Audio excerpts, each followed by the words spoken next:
bisa baca tulis, mengerti banyak hal. Guruku, terima kasihku.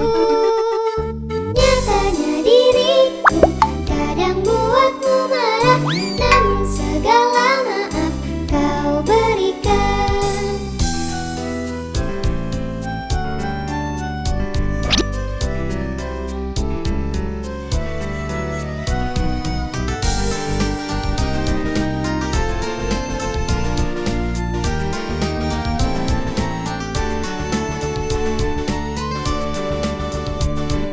Selamat pagi semua, ku nantikan dirimu di depan kelasmu, menantikan kami. Guruku tersayang, guru tercinta, tanpamu apa jadinya aku?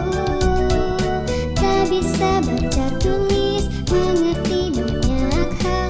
Guruku, terima kasihku. Nyatanya diriku kadang buatmu marah, namun segala maaf kau berikan. Guruku tersayang, guru tercinta, tanpamu apa jadinya aku? Tak bisa baca tulis, mengerti banyak hal. Guruku, terima kasihku. Guruku tersayang, guru tercinta, tanpamu apa jadinya aku? Tak bisa baca tulis, mengerti banyak hal. Guruku, terima kasihku.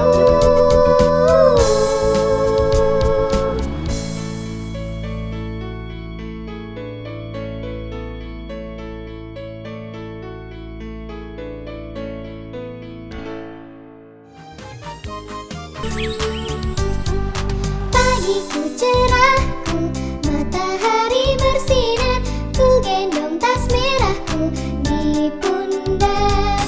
Selamat pagi semua, ku nantikan dirimu di depan kelasmu, menantikan kami. Guruku tersayang, guru tercinta, tanpamu apa jadinya aku? Tak bisa baca tulis, mengerti banyak hal. Guruku, terima kasihku. Nyatanya diriku kadang buatmu marah, namun segala maaf kau berikan.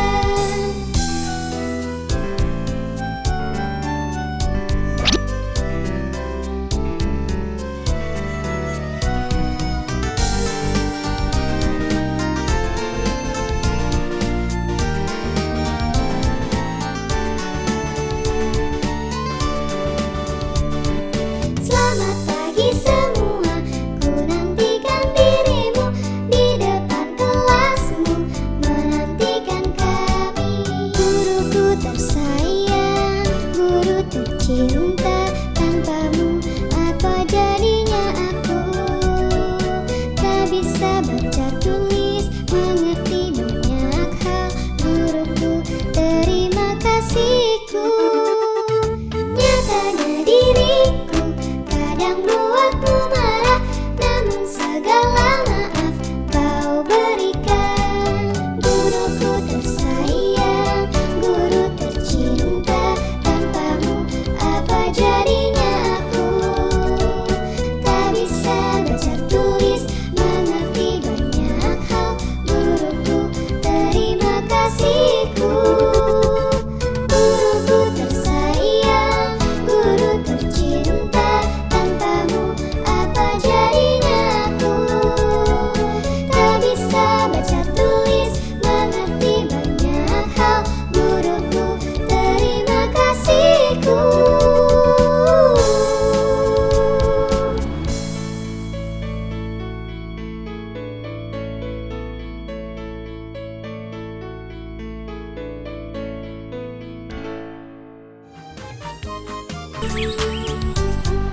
Pagiku cerahku, matahari bersinar, ku gendong tas merahku di pundak.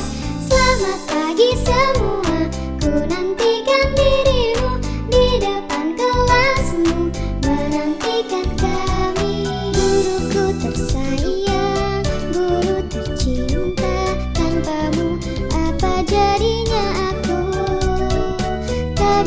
baca tulis, mengerti banyak hal. Guruku, terima kasihku. Nyatanya diriku kadang buatmu marah, namun segala maaf kau pagiku cerahku, matahari bersinar, ku gendong tas merahku di pundak. Selamat pagi semua, ku nantikan dirimu di depan kelas. Pagiku cerahku, matahari bersinar, ku gendong tas merahku di pundak. Selamat pagi semua, ku nantikan dirimu di depan kelas. Pagiku cerahku, matahari bersinar, ku gendong tas merahku di pundak. Selamat pagi semua, ku nantikan dirimu di depan kelas. Pagiku cerahku, matahari bersinar, ku gendong tas merahku di pundak. Selamat wabarakatuh. Susunan acara diseminasi berbagi praktek budaya positif hari Rabu tanggal 6 Juni 2024. Yang saya hormati Kepala Sekolah Cahaya Makmur dengan Ibu Meriana SPD. Yang saya hormati Ibu Marina SPD. Dan yang saya hormati ibu-ibu guru dari Cahaya Makmur pada yang hadir pada saat ini. Tabikun. Bismillahirrahmanirrahim. Alhamdulillahirabbil alamin. Wassalatu wassalamu ala asrofil anbiya'i wal mursalin sayyidina maulana Muhammadin wa ala alihi wa sahbihi ajmain. Amma ba'du. Yang pertama, yang paling utama, marilah kita panjatkan puji syukur atas kehadiran Allah Subhanahu wa Ta'ala, atas nikmat kepada kita semua, sehingga pada hari ini kita berbahagia, diberi kesehatan, keselamatan iman dan Islam. Dapat bertemu dalam acara pelatihan diseminasi berbagi praktek positif.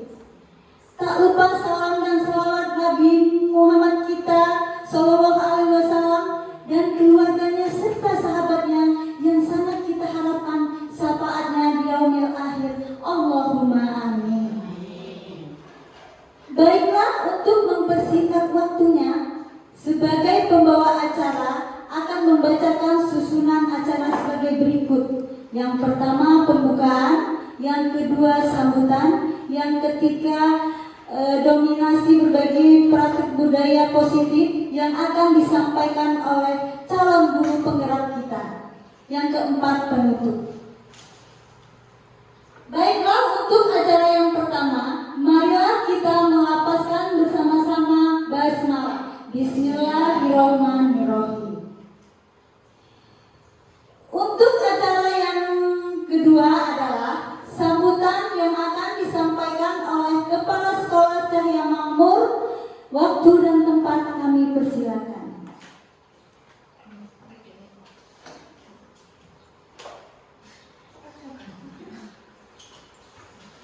Terima kasih.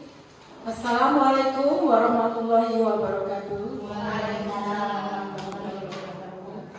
Yang saya hormati Ibu Marina SPD, dan yang saya hormati Ibu Nun Aini sebagai calon guru penggerak kita pada hari ini, dan yang saya hormati Ibu-ibu Dewan Guru SD Negeri Cahaya Makmur. Alhamdulillah pada hari ini kita bisa melaksanakan acara diseminasi yang akan disampaikan oleh CDP kita, yaitu Bu Nun Aini ya. Nah, di sini saya akan memberikan sambutan sedikit, yaitu mengenai budaya positif adalah landasan dari rasa hormat bisa berbicara, rasa hormat dan harmonis. Nah, ini bukan hanya tentang bagaimana kita berinteraksi satu sama lain, tetapi juga tentang bagaimana kita memandang diri kita sendiri dan peran kita dalam komunitas ini. Budaya positif mempengaruhi setiap aspek dari kehidupan sekolah kita, dari ruang kelas hingga lapangan olahraga, dari kegiatan ekstrakurikuler hingga acara-acara di sekolah. Pertama-tama mari kita renungkan apa arti budaya positif itu sendiri. Budaya positif berarti menciptakan lingkungan di mana setiap individu merasa dihargai, didukung, dan diberdayakan untuk mencapai potensi terbaiknya. Ini berarti kita semua, siswa, guru, dan staf berkomitmen untuk menjalani nilai-nilai seperti kejujuran, tanggung jawab, rasa hormat, keadilan, empati, kerjasama, dan ketekunan dalam tindakan-tindakan kita. Kejujuran dan integritas. Kejujuran adalah fondasi dari kepercayaan ketika kita jujur dalam pekerjaan akademik kita, dalam interaksi kita, dan dalam bagaimana kita menjalani hidup kita. Kita membangun rasa saling percaya dan sangat berharga. Integritas berarti kita konsisten dalam melakukan hal yang benar, bahkan kita tidak ada yang melihat. Tanggung jawab. Menjadi tanggung jawab berarti kita bertanggung jawab atas tindakan kita sendiri dan setiap menghadapi konsekuensi. Ini berarti kita menyelesaikan tugas-tugas tepat waktu, menjaga kebersihan dan ketertiban lingkungan kita, dan membantu satu sama lain. Berarti saling bekerja sama. Seperti momen kita hari ini ya, kita saling mendukung. Berarti kita sudah mendukung kegiatan yang sedang dilaksanakan oleh CGP kita pada hari ini. Nah, sekarang menghormati dan empati. Rasa hormat adalah tentang menghargai orang lain, teman, guru, staf, dan diri kita sendiri. Empati di sini adalah kemampuan untuk memahami dan merasakan apa yang orang lain alami. Dengan mengembangkan empati, kita menciptakan komunitas yang saling mendukung dan peduli. Nah, disinilah kita diharapkan saling menghargai, menghormati, dan saling mempunyai rasa empati. Nah, saya kira itu saja sambutan dari saya. Lebih dan kurang saya mohon maaf. Billahi taufiq wal hidayah. Wassalamualaikum warahmatullahi wabarakatuh. Waalaikumsalam warahmatullahi wabarakatuh.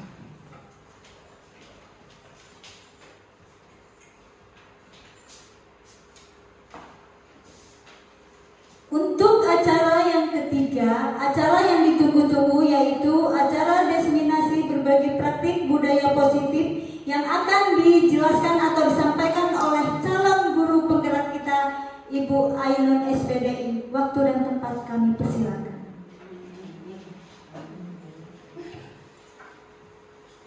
Terima kasih. Assalamualaikum warahmatullahi wabarakatuh. Alhamdulillahilladzi hadana hada wa ma kunna linahtadiya law an hadana Allah laqad jaa'a rasuluna bil haqqi wa nudu atikul jannah uristumuha mimma kuntum tamalun. Asyhadu an la ilaha illallah wa asyhadu anna Muhammadan abduhu wa rasuluhu sallallahu alaihi wasallam wa ala alihi wa sahbihi ajmain, amma ba'du. Yang terhormat kepada Kepala Sekolah SDN Cahaya Makmur, yaitu Ibu Meriana SPD, yang terhormat Ibu Meriana SPD, dan yang saya hormati Dewan Guru SDN Cahaya Makmur. Alhamdulillah, kita panjatkan puji syukur kehadiran Allah Subhanahu wa taala yang mana pada hari ini kita hadir di ruangan SDN Cahaya Makmur untuk mengikuti diseminasi budaya positif di sekolah kita. Saya calon guru penggerak angkatan 10 akan menyampaikan tentang budaya positif di sekolah. Tujuan aksi nyata budaya positif meningkatkan kedisiplinan dan tanggung jawab murid. Tujuannya membantu murid memahami pentingnya kedisiplinan dan tanggung jawab pribadi serta bagaimana hal tersebut berkontribusi pada suasana belajar yang kondusif. Di sini, budaya positif adalah landasan dari sebuah lingkungan belajar yang sukses dan harmonis. Ini bukan hanya tentang bagaimana kita berinteraksi satu sama lain, tetapi juga bagaimana kita memandang diri kita sendiri, peran dalam komunitas ini.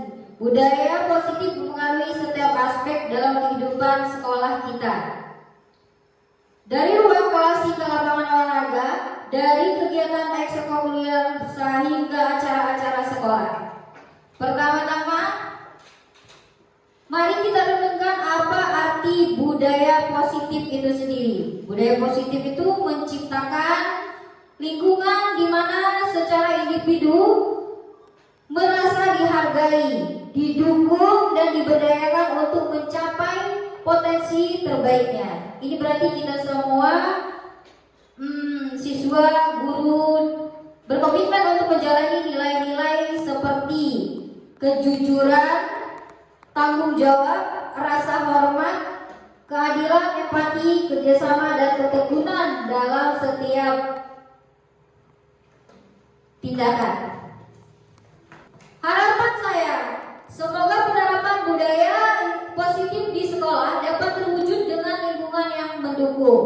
Sekolah menjadi tempat aman dan nyaman untuk belajar. Penghargaan dan penguatan positif. Siswa dihargai atas usaha dan pencapaiannya.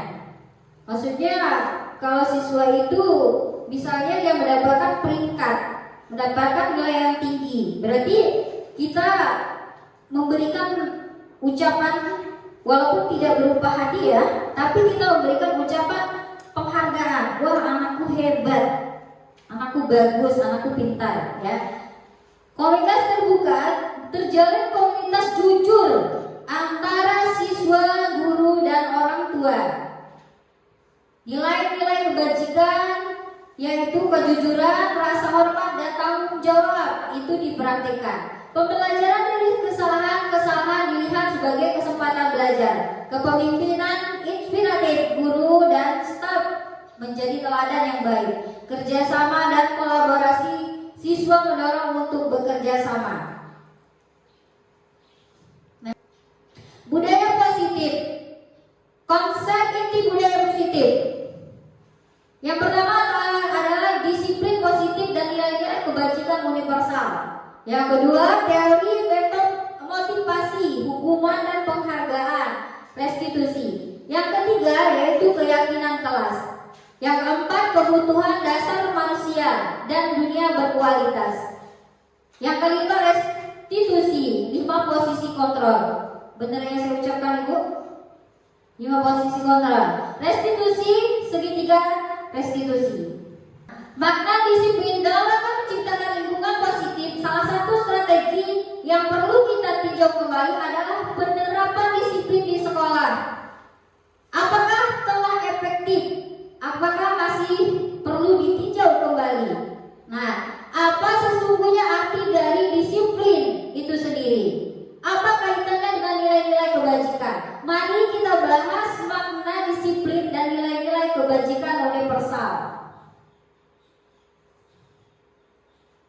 Disiplin, penguatan positif, memberikan pujian untuk perilaku baik. Setiap anak memberikan perilaku baik atau dia mendapatkan nilai yang tinggi, kita juga bisa memberikan pujian kepada anak-anak kita. Yang kedua, menghormati kebutuhan anak, mendengarkan dan memahami anak. Kita harus mendengarkan keluhan anak juga, jangan kita sendiri yang didengarkan oleh murid. Ya, batasan yang jelas, membuat aturan yang konsisten, mengajarkan keterampilan sosial, yaitu membantu anak dalam berinteraksi dan menyelesaikan konflik Misalnya anak kita nih ada masalah dengan temannya, berarti kita harus bisa menyelesaikan masalah tersebut. Kita harus mampu untuk menilai masalah tersebut. Memberikan contoh baik, orang tua dan guru menunjuk perilaku yang diinginkan. Fokus pada pembelajaran, melihat kesalahan sebagai kesempatan untuk belajar. Sedangkan nilai-nilai kebajikan universal, nilai-nilai kebajikan universal itu kejujuran. Itu yang pertama, berbicara dan bertindak jujur. Kita bertindak tapi ininya kita nggak jujur, sama aja ya Bu. Kita tetap tidak disiplin, ya. Kejujuran berarti mengatakan kebenaran dan bersikap jujur dalam tindakan dan perkataan, ya. Integritas konsisten antara kata dan perbuatan. Integritas itu berarti kita harus sama apa yang diucapkan dengan perbuatan kita, ya Bapak Ibu. Tanggung jawab, bertanggung jawab atas tindakan, bertanggung jawab atas tindakan sendiri dan menjalankan kewajiban dengan penuh tanggung jawab. Misalnya kita tanggung jawab kita untuk mengerjakan tugas dengan tepat waktu, dan juga kita sebagai dewan guru datang tepat waktu, itu juga udah termasuk disiplin dan tanggung jawab. Karena tugas kita adalah untuk menerapkan disiplin dan tanggung jawab. Nah, apabila kita tidak datang tepat waktu, maka tidak akan mencontohkan kepada murid kita. Kedermawanan, berbagi dan membantu orang lain. Nah, berbagi dan membantu orang lain. Misalnya ada yang kena bencana, kita bisa berbagi dan membantu. Terus ada orang yang kesusahan atau ada yang kecelakaan, ada yang sakit, itu kita berbagi dan saling membantu. Nah, itu ya Bu ya.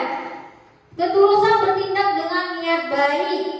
Ketulusan itu berarti kita harus ikhlas. Apa yang sudah kita buat, apa yang sudah akan kita jalani, itu harus ada niat baik di diri kita. Kita menanamkan diri kita dengan niat baik. 3, motivasi perilaku manusia untuk menghindari ketidaknyamanan atau hukuman. Nah, ini ada yang tidak, misalnya dia menghindari agar tidak dihukum. Misalnya ada siswa kita, karena dia terngiang di otaknya bahwa dia, ini loh saya mau dihukum nanti, berarti saya tidak nyaman, dia tidak nyaman, ya. Ini adalah tingkatan terendah dari motivasi perilaku manusia. Biasanya orang yang motivasi perilaku untuk menghindari hukuman atau ketidaknyamanan akan bertanya, apa yang akan terjadi apabila saya tidak melakukannya? Tuh, itu ada di benaknya. Sebenarnya mereka sedang menghindari permasalahan yang muncul, mungkin berpengaruh pada mereka secara fisik, ya, psikologi maupun tidak terpenuhi kebutuhan mereka. Bila mereka tidak melakukan tindakan tersebut, motivasi tersebut adalah bersifat eksternal, ya. Yang kedua, untuk mendapatkan imbalan atau penghargaan dari orang lain. Nah, singkat di atas motivasi yang pertama di sini, orang berperilaku untuk mendapatkan imbalan dan penghargaan dari orang lain. Nah, orang ini memberikan motivasi ini akan bertanya, apa yang akan saya dapatkan apabila saya melakukan? Itu di dalam pikiran orang tersebut. Mereka melakukan sebuah tindakan untuk mendapatkan pujian dari orang lain. Nah, saya ini melakukan sesuatu hal yang baik di sekolahan, tapi saya ingin dipuji. Nah, itu saya ingin dipuji nih. Bagaimana? Oh, saya akan bagus nih di sekolahan, saya akan rajin masuk di sekolah, tapi saya harus dinilai oleh kepala sekolah biar saya kelihatan lebih rajin, lebih pandai di sekolahan. Jadi dari sifat itulah berarti orang tersebut sudah memikirkan imbalan atau penghargaan dari orang lain. Untuk menjadi orang yang mereka inginkan, nilai-nilai yang mereka percaya. Nah ini, orang dengan motivasi ini akan bertanya, akan menjadi orang yang seperti apa apabila saya melakukannya. Nah mereka melakukan sesuatu karena nilai-nilai mereka yakini dan dihargai. Nah dan mereka melakukannya, mereka yakin tersebut, ya kan, ini adalah motivasi yang akan membuat seseorang memiliki disiplin positif, karena motivasi berperilaku bersifat internal bukan eksternal. Nah ini, dia melakukan sesuatu hal untuk dihargai. Hukuman dan penghargaan restitusi. Hukuman positif memberikan sesuatu yang tidak diinginkan, atau teguran negatif mengambil sesuatu yang diinginkan, mencabut hak istimewa. Nih, hukuman ini adalah seperti teguran yang keras. Kita sering nih dengar anak-anak kita dengan, "Hei, kamu kenapa gak masuk kemarin?" Itu adalah teguran, ya. Penghargaan positif memberikan sesuatu yang diinginkan, pujian atau hadiah, ya. Sedangkan negatifnya menghilangkan sesuatu yang tidak diinginkan atau mengurangi tugas setelah pekerjaan selesai. Nih, kalau yang negatifnya itu menghilangkan sesuatu yang diinginkan, mengurangi tugas setelah pekerjaan selesai. Kalau pekerjaan sudah selesai, berarti kan ini untuk menghilangkan rasa negatifnya. Restitusi adalah proses pemulihan dari kesalahan. Pemulihan kerugian, yaitu memperbaiki kerugian yang ditimbulkan. Pemulihan hubungan, memperbaiki hubungan yang rusak. Ini juga adalah restitusi, proses pemulihan dari kesalahan. Kalau kita ada kesalahan, itu kita harus memperbaiki dengan pemulihan hubungan, ya. Pembelajaran dari kesalahan, menggunakan kesalahan sebagai kesempatan belajar. Nih, kita ada kesempatan belajar untuk memperbaiki dari kesalahan-kesalahan yang pernah kita lakukan. Hukuman dan penghargaan dan restitusi. Hukuman bersifat tidak terencana atau tiba-tiba. Di hukuman datang tiba-tiba, anak atau murid tidak tahu apa yang akan terjadi dan tidak dilibatkan. Nih, kalau hukuman itu datangnya secara tiba-tiba, ya. Hukuman bersifat satu arah dari pihak guru yang memberikan, dan murid hanya menerima suatu hukuman, ya, suatu hukuman tanpa melalui suatu kesepakatan. Kalau hukuman itu gak ada kesepakatannya, tiba-tiba saya menghukum anak tersebut karena dia melakukan kesalahan, itu adalah hukuman, ya. Atau pengarahan dari seorang guru, baik sebelum atau sesudahnya. Anak itu tidak tahu saya akan dihukum. Hari ini saya melakukan kesalahan, anak tersebut melakukan kesalahan nih. Berarti gurunya secara tiba-tiba menghukum atas kesalahan anak tersebut. Jadi ini datangnya secara tiba-tiba tanpa kesepakatan dari siswa tersebut, ya. Hukuman yang diberikan bisa berupa fisik maupun psikis.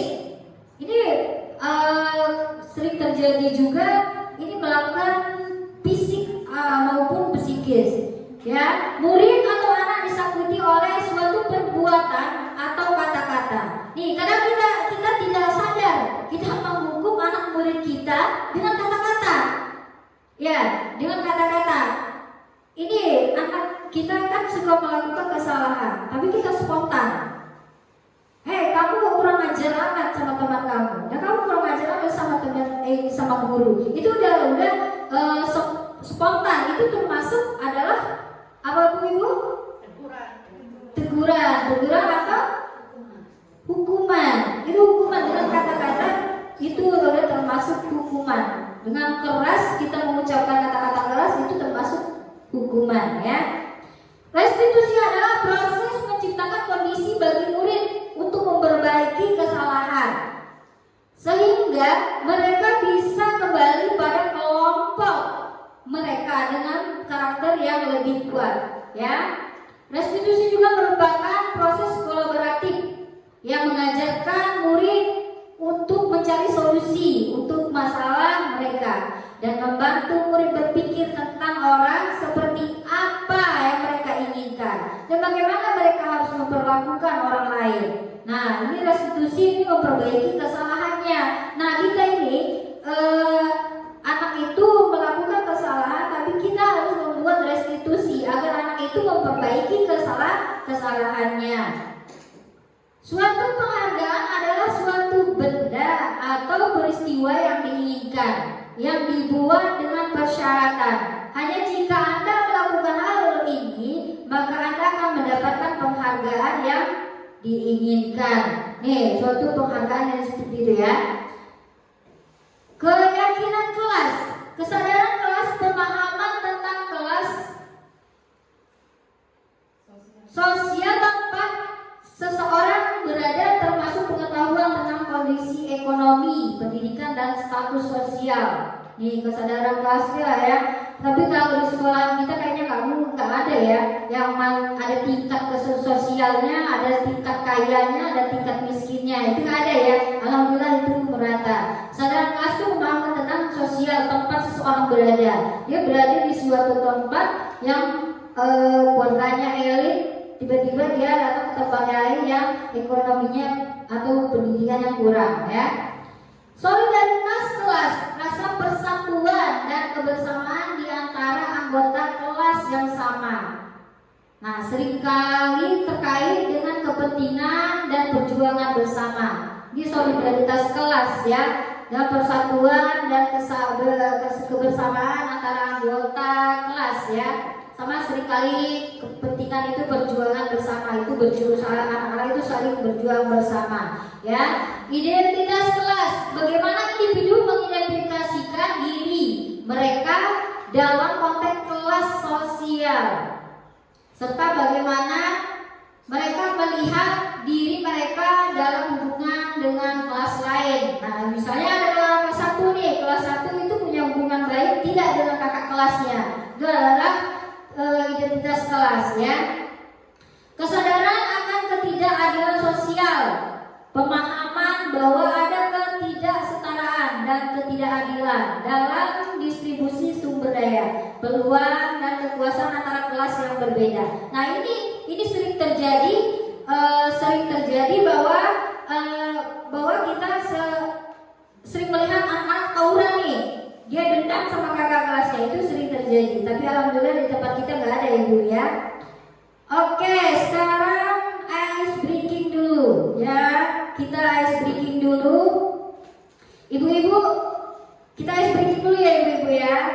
Kita sushi, karena ada sushi makanan sushi. Nah, jadi ibu-ibu menyebutkan sesuatu nama ibu.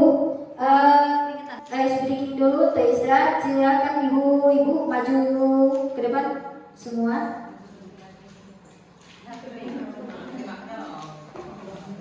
Yang namanya ice breaking ini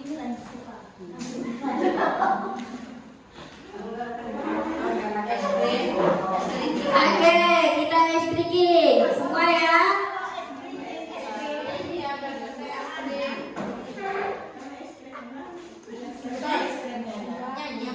Hari ini es krimnya lagi pada Bukan banking ya. yang sudah berlalu ya? Bu ya. Ini saya berikan contoh kepada ibu-ibu. Kalau dia saya sebut ke depan, berarti dia maju 1 langkah. Kalau dia ke kanan, berarti 2 langkah. Kalau dia ke kiri, berarti 3 langkah. Tapi kalau saya menyebutkan depan, berarti maju ke depan. Kanan, berarti 2 langkah ke kanan. Kalau kiri saya bilang berarti 3 langkah ke kiri. Ya, ibu-ibu ya. Ya. Oh, siap Bu Em. Ayo, kita mulai ya ibu-ibu ya. Awas kena ini.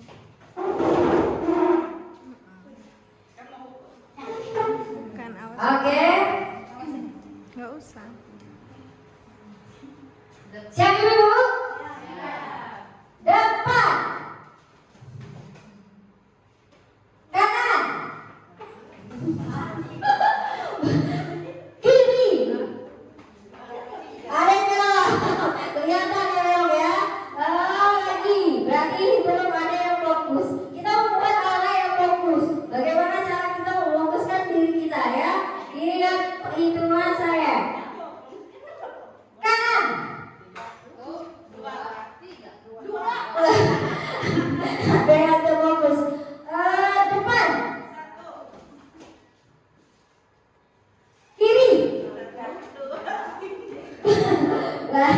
Sip, ya.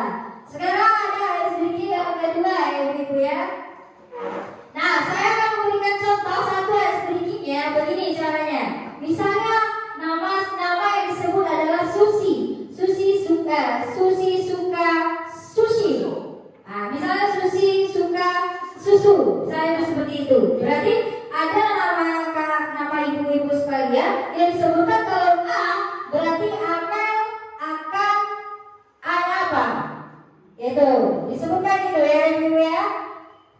Saya bisa Bu? Bisa. Ya sekali lagi ya. Saya sebutkan sekali lagi biar fokus ya. Kalau Yuli yakin jadi Susi suka susu. Yakin Yuli yakin Yakul. Ya pokoknya intinya mengingatkan sesuatu hal yang ada di diri kita gitu loh ya. Misalnya ibu ya, ada namanya siapa misalnya Eko ya. Eko Enak es krim. ya seperti itu lah ibu-ibu kira-kira ya. Bisa kan Bu? Bisa ya? Coba saya sebutkan yang pertama hurufnya M. Yuli makan manggis. Iya, pindah. Ternyata dia udah bisa ya, udah mulai bisa nih. Yang lain harus bisa juga ya, ibu ya. Yang kedua adalah Ibu Mariuli itu menyebutkan siapa gurunya. Ada awalan yang harus disebutkan. Mereka akan menyebutkan itu. Ayo Ibu Mariuli. Awalan Emilia enak es krim. Ya, berarti sudah bisa nih. Lagi ya. Ayo Ibu Emil. Siapa yang sebut? Siapa namanya Susi?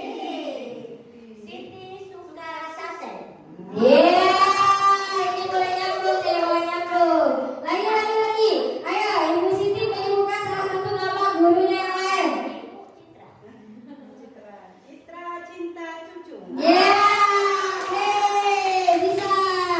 Ternyata sudah ada yang nyambung lagi. Ternyata ibu lebih pintar ya. Coba Ibu Citra tunjuk temannya yang siapa yang mau disebutkan namanya. Bu Epi. Epi enak Iya. Iya, bisa ya, Ibu Epi. Ayo Ibu Epi sekarang mau menunjukkan ke temannya lagi.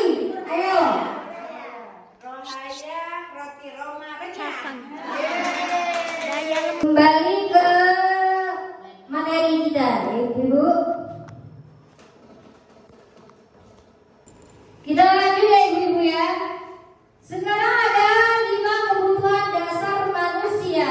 Nah, penguasaan, kasih sayang, dan rasa diterima, bertahan hidup, itu ada 5 kebutuhan dasar manusia, yaitu kesenangan dan kebebasan. Next. Kebutuhan bertahan hidup, yaitu survival, kebutuhan yang bersifat fisiologis untuk bertahan hidup, misalnya kesehatan, rumah, dan makanan. Kebutuhan biologis sebagai bagian dari proses reproduksi, termasuk kebutuhan untuk tempat bertahan hidup. Kasih sayang dan rasa diterima, kebutuhan untuk diterima, kebutuhan psikologis, kebutuhan untuk disayangi, yaitu dan diterima meliputi kebutuhan akan hubungan dan koneksi, ya juga koneksi sosial, kebutuhan untuk memberi dan menerima kasih sayang, dan kebutuhan untuk merasa menjadi bagian dari suatu kelompok. Kebutuhan ini juga meliputi keinginan untuk setiap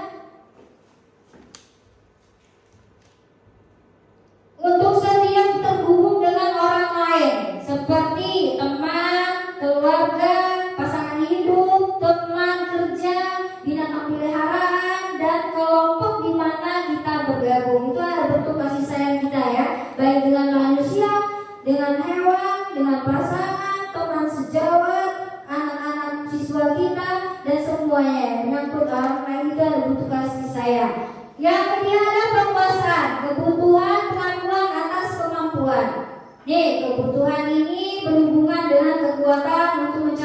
sesuatu menjadi kompeten, menjadi terampil, diakui atas prestasi dan keterampilan kita, didengarkan dan memiliki rasa harga diri.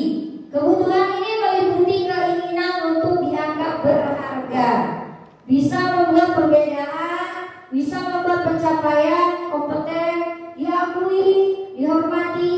Ini meliputi self-esteem dan keinginan untuk meninggalkan pengaruh. Ini kalau ada kebutuhan akan bilang kebebasan.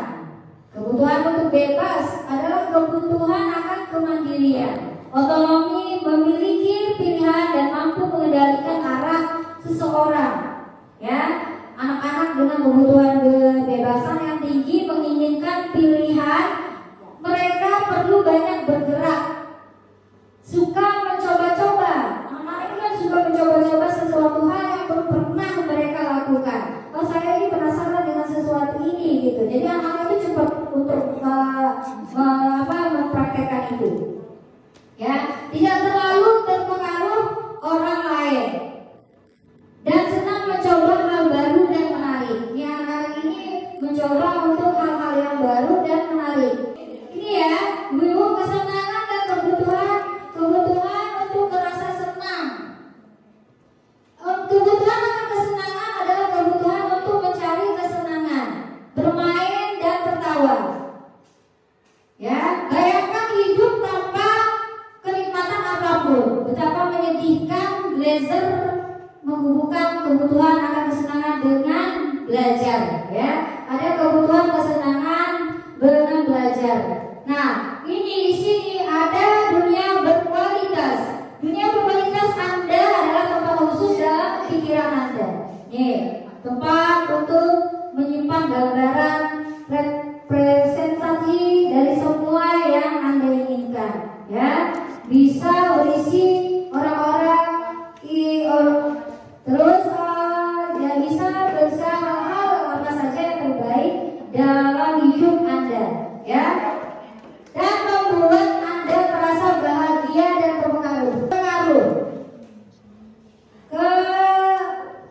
Ini Glaser menyebutnya seperti semacam album, yaitu foto, sehingga isinya tidak akan terlalu banyak, hanya akan terdiri dari beberapa hal saja yang sangat signifikan dan benar-benar terbaik dalam hidup Anda, yang membuat hidup Anda menjadi lebih bermakna. Yaitu kebutuhan dasar bersifat lebih umum dan universal, sedangkan dunia berkualitas lebih unik dan personal.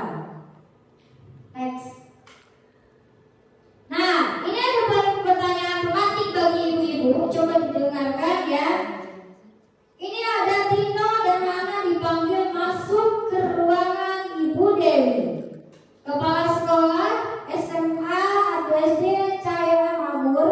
Ibu Dewi baru saja mendapatkan pengaduan dari Bunda Tisa bahwa hanya menggunakan kata-kata kasar, ya, dan merendah-rendahkan. Tisa di sosial media, contohnya sosial media itu ada IG, Facebook, ya, dan YouTube, ya. Nah,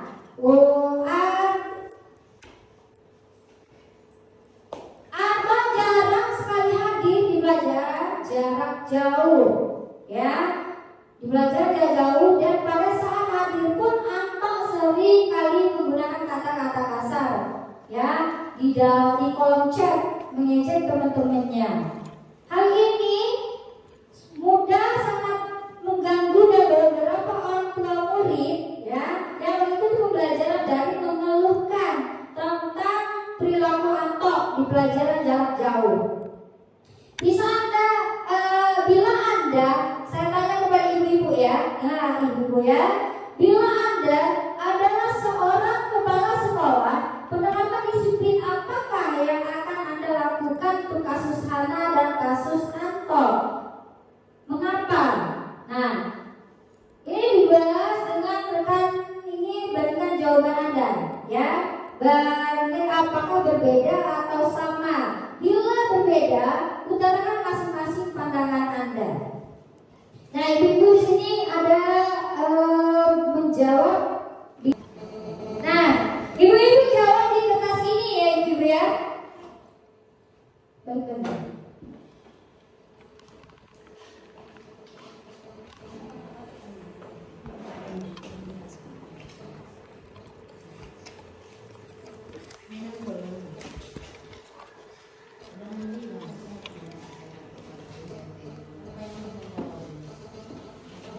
Bisa ya?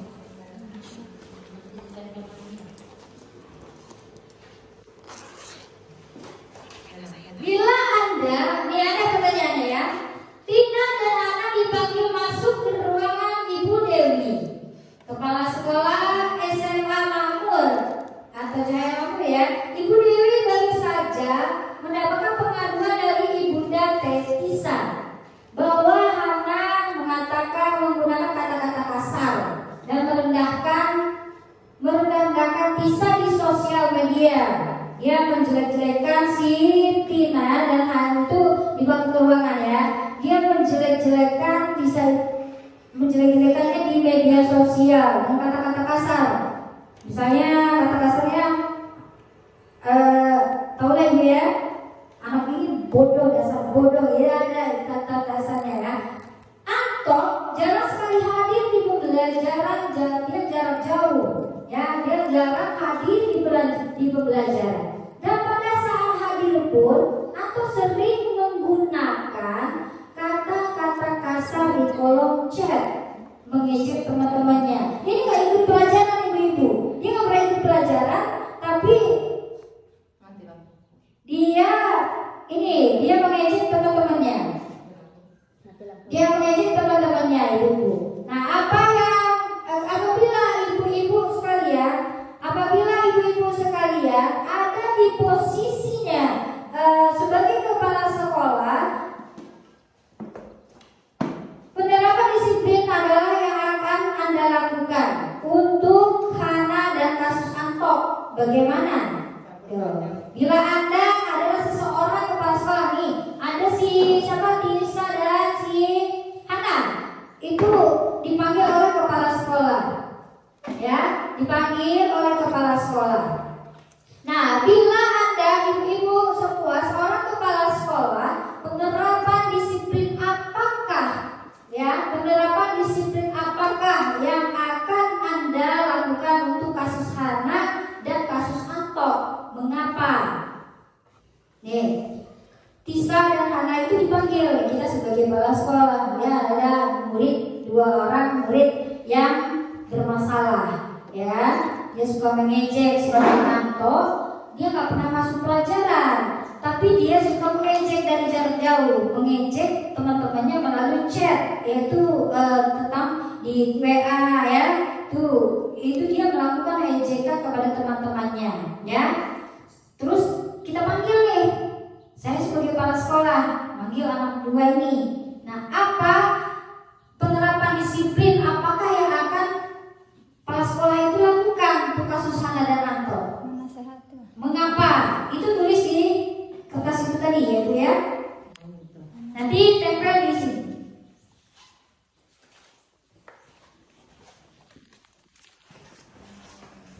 Maaf ya Ibu ya, mati lampu.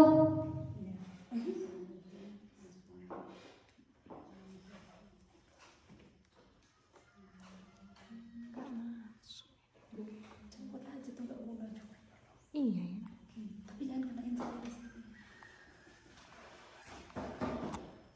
Baru 20%.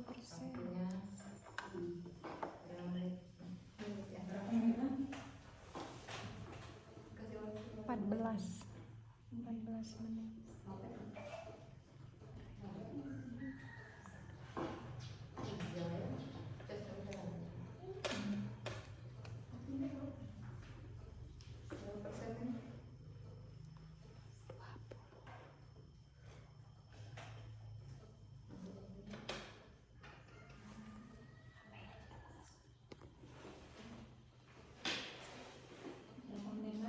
Udah Ibu, kalau sudah tempelkan di sini, senada salah nggak akan terima.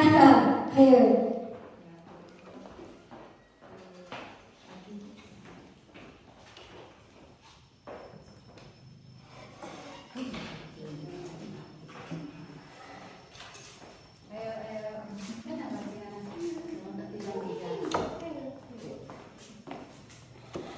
Sumbang sekolah.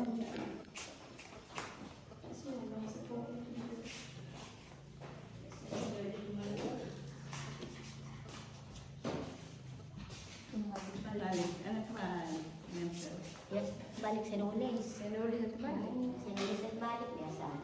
Cepat mudah. Punya saya ya. Kebalik ya. Perasaan saya udah benar saya.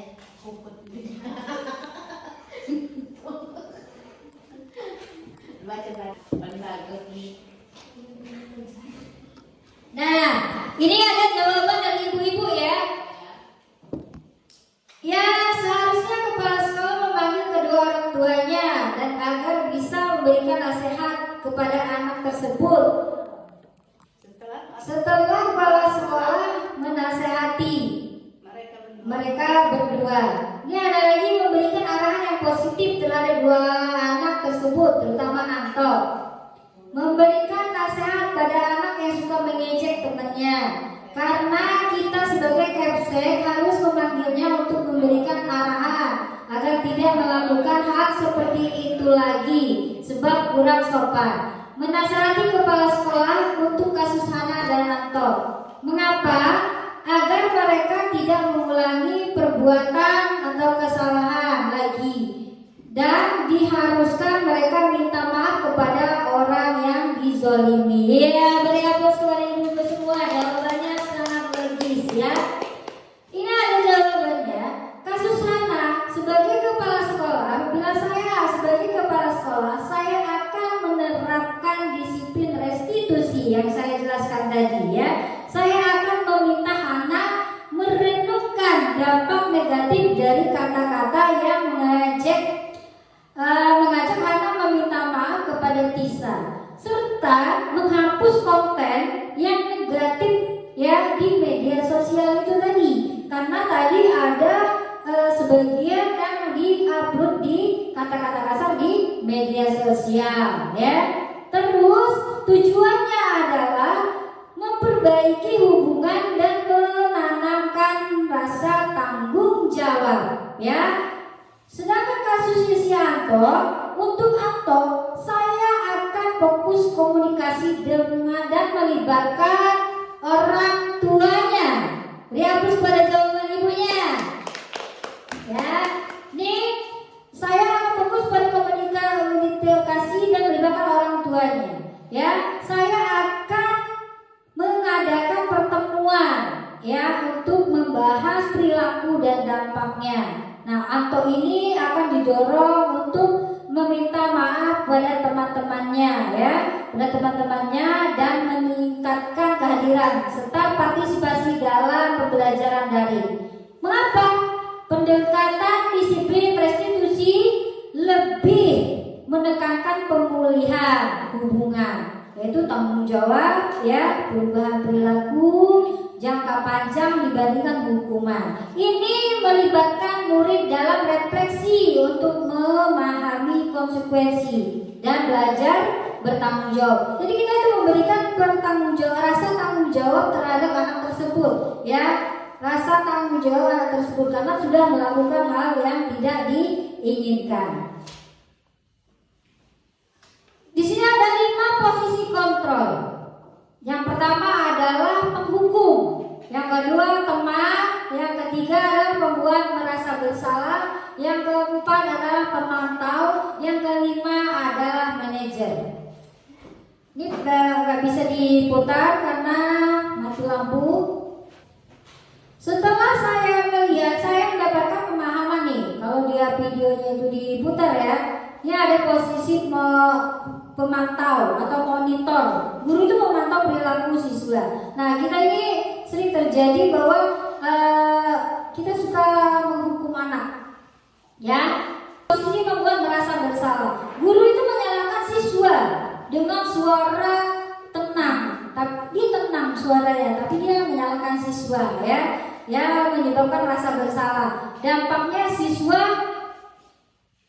merasa rendah diri, kurang motivasi, ya, kurang motivasi atau menarik diri dari lingkungan belajar. Biasanya kalau kita membuat anak itu merasa bersalah, dia akan minder, dia tidak akan melanjutkan pembelajarannya.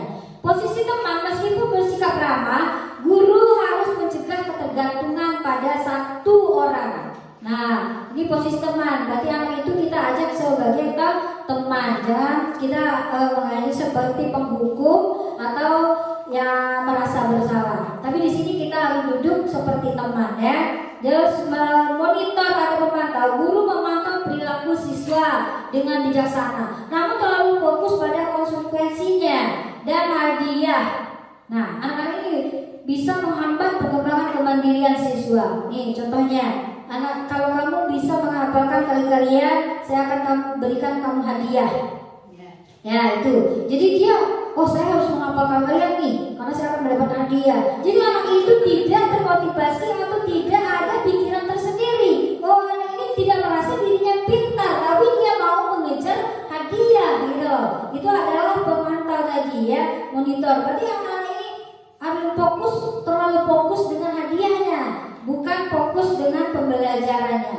Nah, sedangkan posisi manajer, guru mengadopsi sikap netral dan membimbing siswa. Nah ini ya, penghukum itu dengan nada suara tinggi, bahasa tubuh, mata melotot, jari-jari telunjuk menghardik, ya kan? Terlambat lagi. Nah, kita langsung ya, terlambat lagi, pasti terlambat lagi. Selalu datang terlambat. Kapan bisa datang tepat waktu? Itu dengan mata melotot, nada suara tinggi, jari telunjuk menghardik, ya kan? Nah, tanyakan kepada diri Anda, bagaimana perasaan murid, ya, bila guru berbicara seperti itu pada saat muridnya datang terlambat. Nah, kita tanya kepada murid kita, kemungkinan murid marah dan mendendam atau bersifat agresif. Bisa jadi sudah kembali duduk, murid tersebut akan mencoret-coret bukunya. Mungkin sering terjadi ya ibu ya, kita marah nih, atau meja tulisnya, terus kursinya, biasanya seperti itu anak-anak itu. Nah lebih buruk lagi, sepulang sekolah murid melihat motor atau mobil bapak ibu guru dan akan menggores kendaraan tersebut dengan paku. Merasa bersalah, ya, membuat merasa bersalah, nada suara memelas, ya, halus atau sedih. Kita nih nada kita halus, sedih, tapi bahasa tubuh kita itu merapat kepada anak dengan lesu. Nah, adik, kamu ini bagaimana ya? Kamu sudah berjanji dengan ibu, bisa tidak akan terlambat lagi. Nah, kamu kenapa ya senang sekali mengecewakan ibu? Ibu benar-benar kecewa sekali. Bagaimana perasaan murid bila ditegur cara ini gitu? Kita pikirkan pada diri kita, oh bagaimana murid kalau saya tegur seperti ini? Nah, murid itu akan merasa bersalah telah mengecewakan ibu atau bapak gurunya. Ya, murid akan merasa menjadi orang yang gagal, ibu-ibu sekalian, ya, dan tidak sanggup membahagiakan orang lain. Ini sering terjadi kita. Tapi bahasa kita halus, bahasa kita lembut, tapi murid kita merasa bersalah. Kadang-kadang sikap seperti ini lebih berbahaya dari sikap penghukum. Sikap ini lebih bahaya dari penghukum. Kalau penghukum itu dirasa sama dia, tapi kalau ini kita ngomongnya secara halus, lembut, tapi kena gitu loh. Paham ya Bapak Ibu? Ya. Karena lebih bahaya ya, tidak seperti murid dengan guru penghukum, di mana murid bisa melupakan amarahnya, walaupun dengan cara negatif. Kalau dihukum, dia akan dendam nih. Saya bisa deh, karena saya dihukum sama guru itu. Saya akan dendam sama guru itu. Itu adalah penghukum ya ibu-ibu. Tapi kalau merasa bersalah, dia tidak mengungkapkan perasaannya, tapi dia merenung. Tidak seperti murid yang dihukum itu tadi. Muridnya tertekan seperti inilah yang tiba-tiba bisa meletus amarahnya, dan bisa menyakiti diri sendiri atau orang lain. Bisa dulu ya? Jadilah bunuh diri. Nah, itu dia, terjadilah bunuh diri. Ini loh anak-anak yang sering terjadi merasa bersalah. Itu tadi benar kata Ibu Citra Dewi SPD, karena anak itu tiba-tiba dia merasa bersalah dan akhirnya dia merenung di rumahnya. Dia, saya menyesal, kenapa saya tidak membahagiakan ibu guru saya? Itu loh terjadi, anak suka bolos dan bunuh diri, betul. Ya, dia merasa bersalah. Lebih beda dengan pembandingan dengan hukum tadi. Kalau dihukum dia ada rasa, saya marah nih, dengan guru itu. Saya dendam sama guru itu. Itu ada bedanya ya, betul. Teman. Nah, sedangkan kita teman, menjadi teman seorang murid ya, nada suara ramah, akrab dan bercanda. Bahasa tubuh merapat kepada murid, mata dan senyum jenaka kita ya. Kita, Adi, ayolah, bagaimana sih kamu? Kemarin kamu sudah janji ke bapak atau ibu. Bukan, kenapa terlambat lagi? Ya, sambil tertawa ringan atau senyum. Jangan ngotot, jangan marah, jangan merasa membuat dia sedih gitu lah ibu ya. Jadi dengan senyum-senyum kita sambil melihat keadaan anak tersebut. Bagaimana perasaan murid dan sikap guru seperti ini? Ya, hasilnya itu adalah murid akan merasa senang. Pernah nggak ibu merasa anak itu kita bercandain dia merasa senang? Pernah nggak ibu? Pernah. Nah, merasa senang dan akrab dengan gurunya. Ini termasuk dampak yang positif.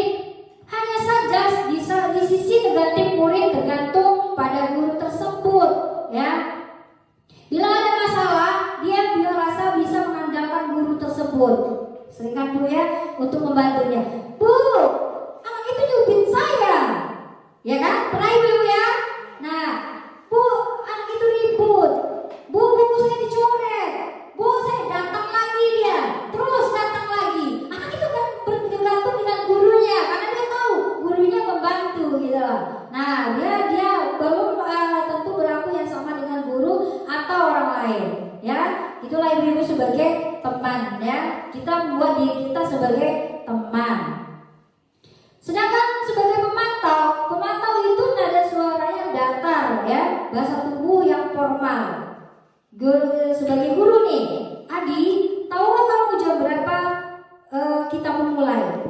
Ada yang menjawab, tahu Pak atau Bu. Nah, sudah itu guru kamu terlambat 15 menit. Ajarkan kamu sudah mengerti konsekuensinya yang harus dilakukan bila terlambat, ya. Paham Pak? Paham Bu? Saya harus tinggal kerja. Kelas tinggalkan pada jam istirahat dan nanti dan mengerjakan tugas ketinggalan saya. Nah, guru, ya benar. Nanti pada saat jam istirahat kamu harus tinggal di kelas untuk mengerjakan atau menyelesaikan tugas yang tertinggal tadi. Saya tunggu. Ini kita tanyakan lagi, bagaimana perasaan murid diperlakukan seperti ini? Hasilnya, murid memahami konsekuensinya yang harus dijalani karena telah melanggar salah satu peraturan sekolah. Nah, guru tidak menunjukkan suatu emosi berlebihan. Dia nyantai, sebagai pemantau nih. Dia tidak marah, dia tidak membuat anak itu merasa bersalah, ya kan? Nah, murid tetap istilahnya dibuat tidak nyaman. Murid itu tidak nyaman ibu-ibu sekalian. Dengan harus tinggal kelas pada waktu jam istirahat dan mengerjakan tugas, guru tetap memantau murid. Kita memantau nih, dia ngerjain tugas nggak sekarang? Yo ya, tugas jam istirahat karena murid tidak bisa ditinggal seorang diri. Inilah masalah pemantau. Nah, sedangkan di posisi manajer, ya, posisi terakhir yaitu posisi manajer adalah posisi di mana guru berbuat sesuatu bersama dengan murid, ya kan? Mempersilahkan murid, mempertanggungjawabkan perilakunya, mendukung murid, dapat menemukan solusi atas permasalahannya sendiri.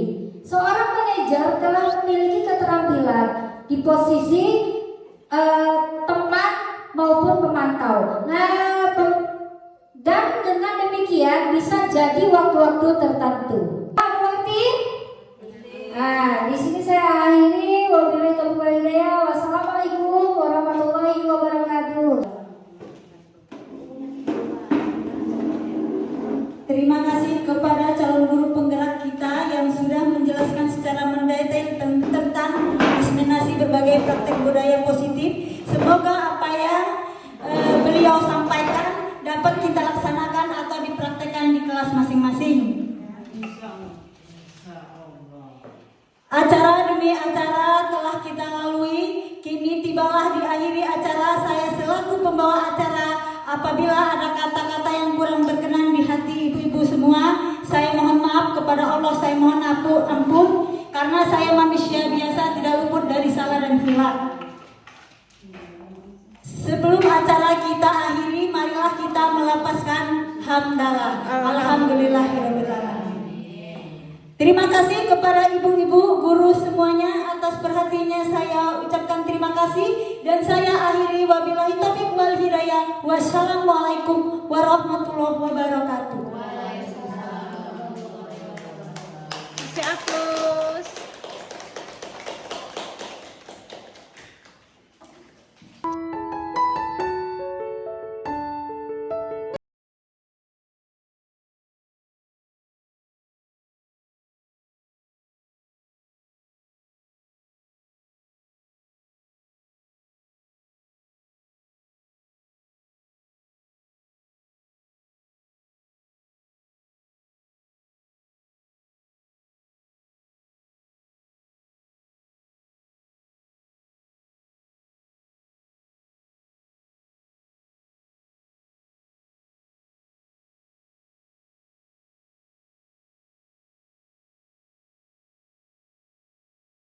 Ganti-ganti